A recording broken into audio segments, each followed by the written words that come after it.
Hello भैया, स्वागत आप सभी का मेरे यूट्यूब चैनल स्कूल ट्यूशन गुरुजी में। बच्चों, हम कर रहे हैं आपका अध्याय 2, क्या हमारे आसपास के पदार्थ शुद्ध है का एनसीईआरटी का रिव्यू। इंग्लिश मीडियम और हिंदी मीडियम, ये हिंदी मीडियम का रिव्यू होगा बच्चों। तो चलिए शुरू करते हैं पार्ट आपका और देखते हैं, जानते हैं, समझते हैं कि एनसीईआरटी में क्या क्या चीज़ें आपको देखने को मिल रही है बच्चों। तो बच्चों, हम सभी जानते हैं कि जब हम किसी चीज़ को खरीदने के लिए जाते हैं बाजार में, जैसे कि दूध हो गया, घी हो गया, मक्खन हो गया, नमक हो गया, मसाला हो गया, मिनरल वाटर जिसे बोलते हैं, या मिनरल जल हो गया, जूस हो गया, तो उसमें हम शुद्ध शब्द उसके पैकेट पे लिखा हुआ देखते हैं। या फिर इंग्लिश की अगर बात करें तो इंग्लिश में हम देखते हैं बच्चों, आपका वर्ड लिखा हुआ प्योर, कि कोई सब्सटेंस प्योर है कि नहीं है। अब जब हम इसी चीज़ों को देखते हैं तो साधारण अगर कोई व्यक्ति अगर बात करे, शुद्ध का अर्थ होता है कि वो उसमें कोई पदार्थ में कोई मिलावट नहीं है। लेकिन अगर वैज्ञानिक के लिए ये सभी वस्तुएं विभिन्न पदार्थों के मिश्रण के तौर पे हमें देखने को मिलती है, और होता है शुद्ध कोई भी चीज़ नहीं है। इसका उदाहरण देख लेते हैं। उदाहरण क्या है बच्चों, कि दूध जो है वो जल, वसा, प्रोटीन आदि का मिश्रण है।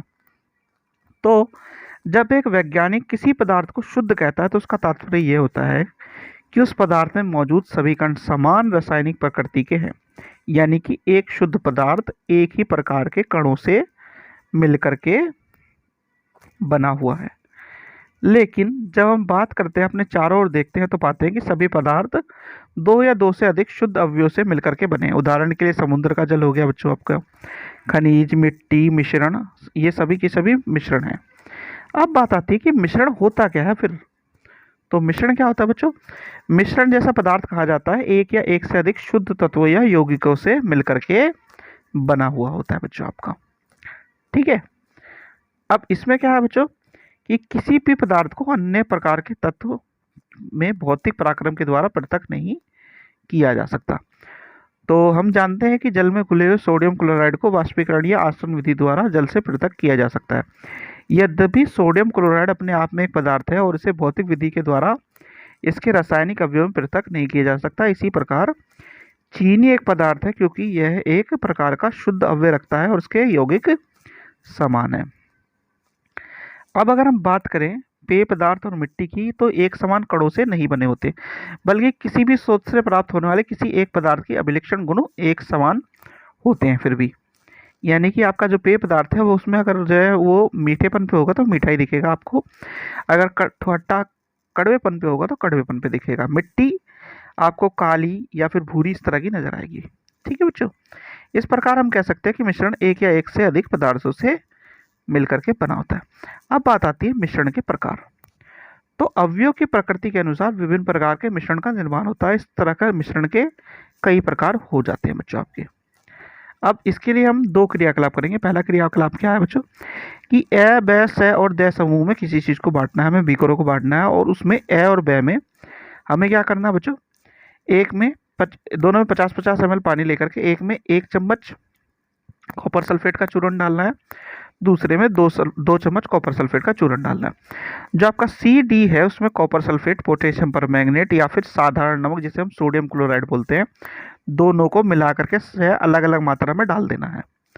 अब इससे क्या होगा बच्चों, इससे हमें क्या मिलेगा, अलग अलग तरह के मिश्रण देखने को मिलेंगे, और उनके रंग और बनावट के आधार पर हम उन्हें अलग अलग भी कर सकते हैं। जैसे कि क्या हो रहा है बच्चों, यहाँ पे समूह ए और ब के मिश्रण पर जो प्राप्त हो रहा है उसकी बनावट समान होगी।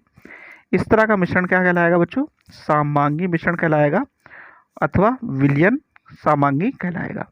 इस तरह के मिश्रणों में कुछ अन्य उदाहरण क्या है बच्चों, जल में नमक और जल में चीनी, दोनों ही समूह में क्या होगा, जो घोल होगा रंग की तुलना में क्या होगा, उनका थोड़ा सा अंतर जो है आपको देखने मिलेगा रंग का, लेकिन दोनों के दोनों आपको लगभग एक जैसे नजर आएंगे। तो इसको हम क्या कह देते हैं, सामांगी मिश्रण कह देते हैं बच्चों।